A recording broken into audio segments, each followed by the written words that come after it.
and Julia create.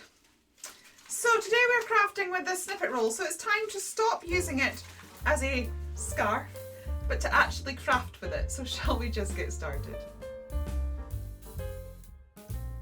Dawn has asked us to use our snippet rolls to create a tag, a canvas and a card. So that is what we're going to be doing today. So I've decided that we're going to take this to numerous levels. We're going to go quick and easy, we're going to add a little bit of extra detail, and then we're going to go full-blown mixed media just to show how versatile these snippet rolls are. So first of all, I am going for the quick and easy. I am going to make the card, and I've literally just taken a strip of the snippet roll, add a little bit of gel medium, even though we're only going onto a card, because there were so many different textures. We have staples and sewing and different things. I thought it'd be safer to use the gel medium. And all I'm doing is sticking a strip of it down the side of the card, edging in black to frame it, and again to draw the eye in, and then adding one of Dawn's fabulous sentiments just to finish it off.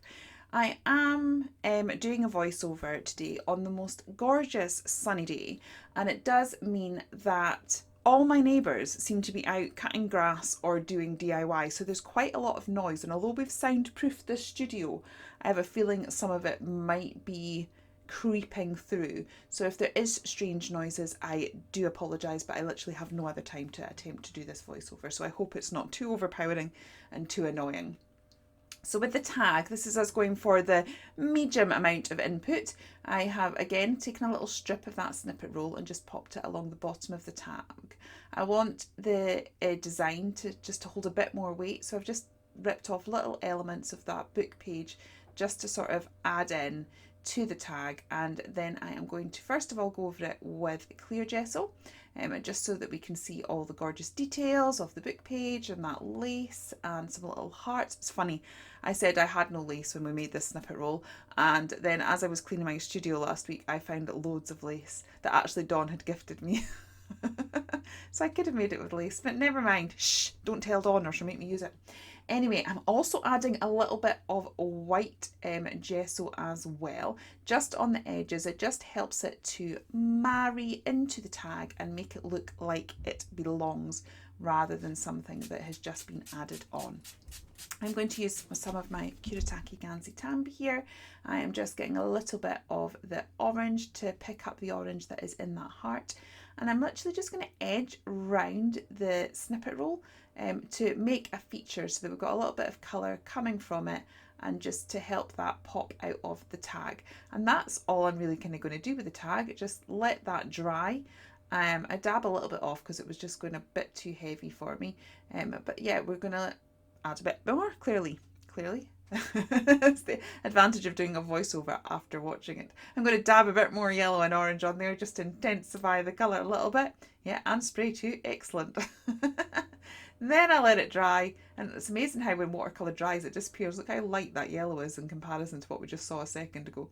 Edge it, you know, to drop the eye in, and because I have to put a doodly border on everything, once again, one of Dawn's sentiments just to finish it off. And there we have our tag. So 2 quick and easy makes. That's what's the advantage of the snippet roll. You make something like this and then you can pull it out and, you know, make some quick cards, quick tags that literally take you minutes to make because all the hard work's done. So that is awesome and a great advantage of the snippet roll. Now, I have a confession to make. We're about to go into the canvas. So I'm using this canvas. This is a canvas that I already had blue paint on it because I put blue paint on it for a past thumbnail. And my idea for this canvas was just to get loads of the snippet roll down onto the canvas, and I was just going to gesso over the entire thing and use the snippet roll as texture, as one of my layers of texture for completing the canvas. So I am putting all of this together and laying it all out, and then once I got to that stage I really liked it as it was, and I didn't have the heart I didn't have the heart to cover all in white gesso, so I pulled out another canvas, which is the one you see me working on now. So this is canvas number 2, and I start laying all out, and it's like this time I am going to just rip it down. I'm not going to overthink it. I'm just going to get it all stuck down.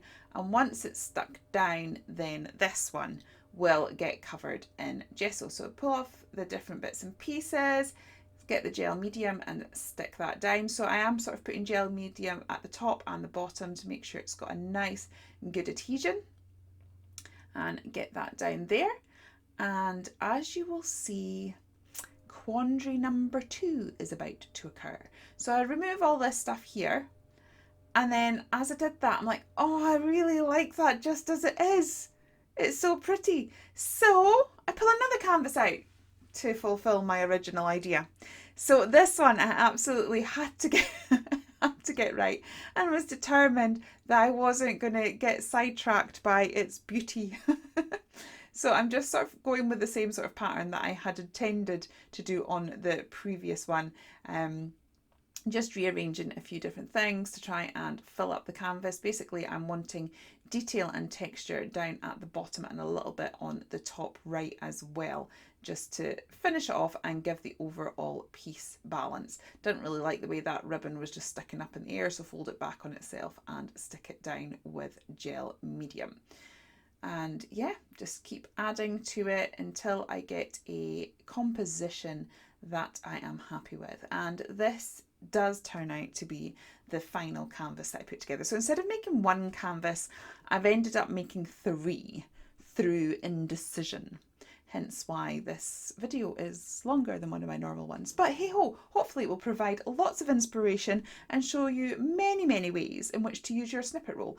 And I've still not even used all my snippet rolls, so I could probably make a whole other video trying to use it up. Now, Dawn is the queen of all of this. There we go, 3 canvases. So the 2 coloured ones got clear gesso over them, and that final one I used just white gesso over all of it. Yeah, so you must pop across to see what Dawn has done. I'm very intrigued. She had a much smaller snippet roll, so I'm very interested to see what she has done with hers. And I've not got long to wait because I am doing this voiceover at 5:15 and the video's due live at 6 o'clock. So, you know, I'll be watching it very, very soon. Just to highlight this, I liked the fact there was just the detail at the top of the canvas, and I want to stick with that idea. I don't want to overdo it. So I just thought I would pick up the pink that was in that fabric and just add it underneath.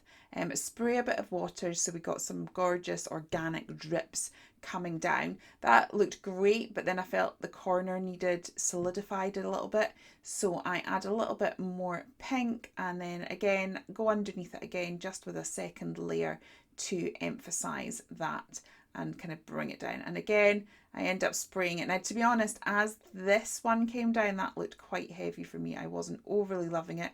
So I added lots and lots of water to try and dilute it a little bit so it looked a bit more natural. Didn't like the definite streaks, so then I use my rag just to mop some of that up so it is a lot softer.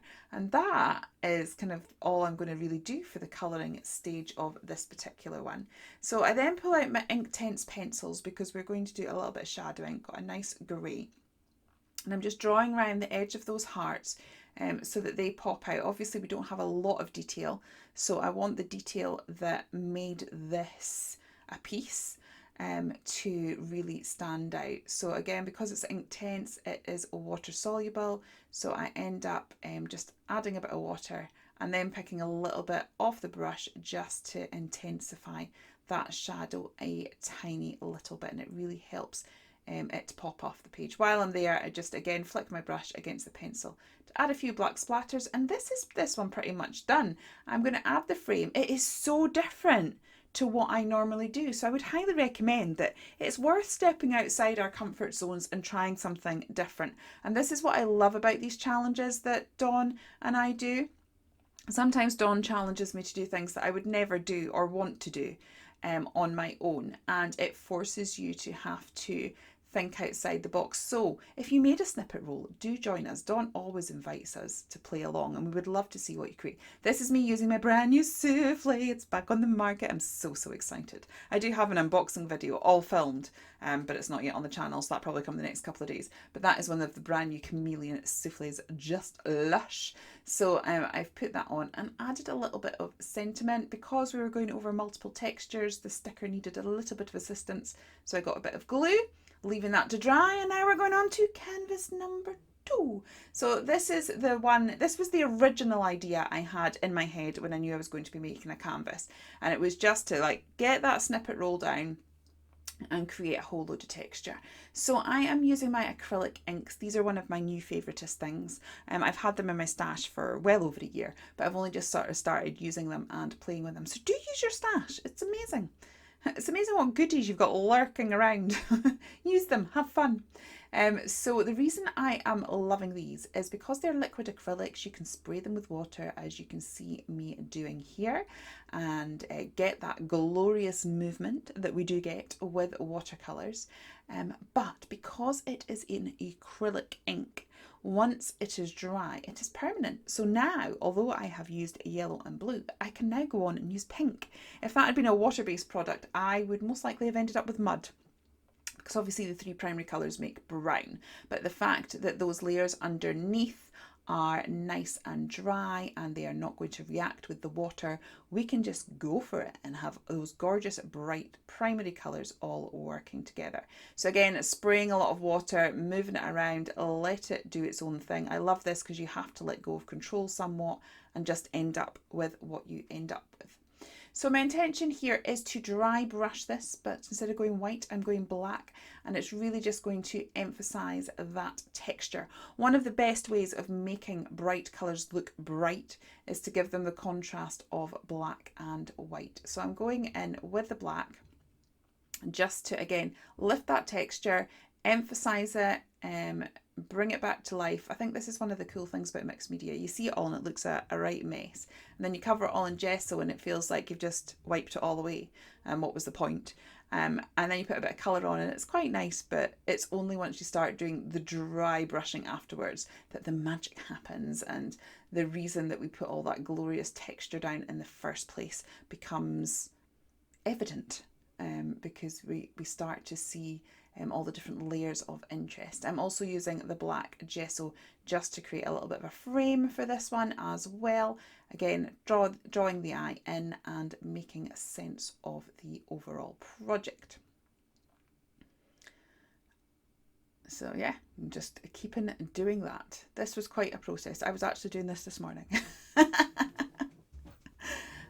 The joys. Yeah, it's great, and it's all dry and it's all finished, and we've got an hour to go before this is due up, so I'm very delighted. That just, the black came in a bit too far, so I just wiped it away. We now have the gilding wax, and I'm putting a little bit of this on. I love this gilding wax. It is Pebeo gilding wax, which is furniture grade. I have had this tub for probably about 15-16 years now. I use it all the time, and I'm still only about halfway through it. And what's cool is you can polish it. Most craft gilding waxes you can't, you just wipe it off. But because it's furniture grade, look at that gold sparkle. It's so nice. So I was liking it, but felt like it needed a feature piece, and I wasn't quite sure what to do. I have to say that on canvas number 3, I did break the rules of the brief and added stuff that Dawn didn't mention. But I decided that as it was my 3rd canvas, as I was making 3, 2 of them stuck to the brief, so it was okay to go off for one of them. So I wanted to make sure that I didn't cheat on this one as well. So I brought the snippet roll back in as my feature element. To make it stand out, I've just added a little bit of black ink to the edges to give it a definite line. And then I decided to play with some frantage. Now, in all honesty, this seemed like one of the most exciting products, and I bought loads of it back in the day. But it genuinely is just embossing powder and glitter. You don't need the fancy brand. Now, I do tend to put a little bit of glycerin on first, just because I find it easier when it comes to heating. If you've not put anything down, you tend to find that the embossing powder floats all over the place, whereas if you put a little bit of glycerin down first, it gives it something to stick to. And then I also find that what I tend to do is let the embossing powder melt slightly before I start sprinkling in the glitter, and because then it's got something for it to stick to and adhere to. So I get all of that done. I like it, but then feel like I have lost the emphasis of having that stripped down. So again, we've just put a strip down, the same as we did with the card and the tag, but the fact that we've gone much more mixed media and we've got all the paints and textures going on, it looks so different, even though in essence it's the exact same design. So it just shows how versatile these snippet rolls are. Again, I've popped one of Dawn's sentiments down, and I have decided to just doodle in a little border for a little bit of added detail. Again, this is not really my style. I like a focal element and an image, possibly a character. So this is quite out my comfort zone, but I do quite like the look of it. We will get a closer look at all of these makes at the end, I do promise. So this was the one that was meant to be my original canvas, but I fell in love with all the colours. So I didn't want to knock it back too much. This has had a clear gesso treatment, and now I'm just blending in some of the edges with a little bit of white gesso just to blend it together. And then I have got this gorgeous ship's wheel that is from the Ships Ahoy die set. And I'm just wanting to give it a little bit of colour so it's not too stark against the project. And I am using my Distress inks to do that. We have Salvage Patina, I think, and a grey one. I used a bit of cardboard for dimension just to get it to lift above all of those different textures. And then I've got a dolphin from the Aquatic Adventures digital collection. So this is what I mean. I've broken the rules because Dawn didn't mention die cuts and feature images. But it's okay because it's a bonus. It's a bonus make. So I reckon it's okay. I don't reckon I'll be on the naughty step. I reckon actually I should be getting a gold star and brownie points. But hey ho, we'll see what Dawn says. I have now got my Jane Davenport paints, and I am going to ground that somewhat. So I'm just adding quite a lot of blue below the ship's wheel and the dolphin to really just ground those images so they don't look like they are floating. And I am doing a little bit again around the ship's wheel and underneath it, just for that sort of shadow element to help it to pop out a little bit, and a few splatters just to carry those colours across the canvas. More souffle, because I'm in love and I have new ones and it's exciting. So I believe that one was Spell, and look at that one, it's all dry, it's just perfect. So this one is Sea Life's Beauty. There's that one all dry with a sparkle as well, so that's quite simple. And the one that was going to be my original idea. So we've ended up with 3 very different canvases and lots of gorgeous makes, and we still have more snippet roll to play with. So I think we might have to have a part 2 to this video to see what else we can make with the rest of the snippet roll. As I said, Dawn is on this too. I cannot wait to see what she has created. The details to Dawn's channel are below. And if you would like to see how to make the original snippet roll, you might want to check out this video right here.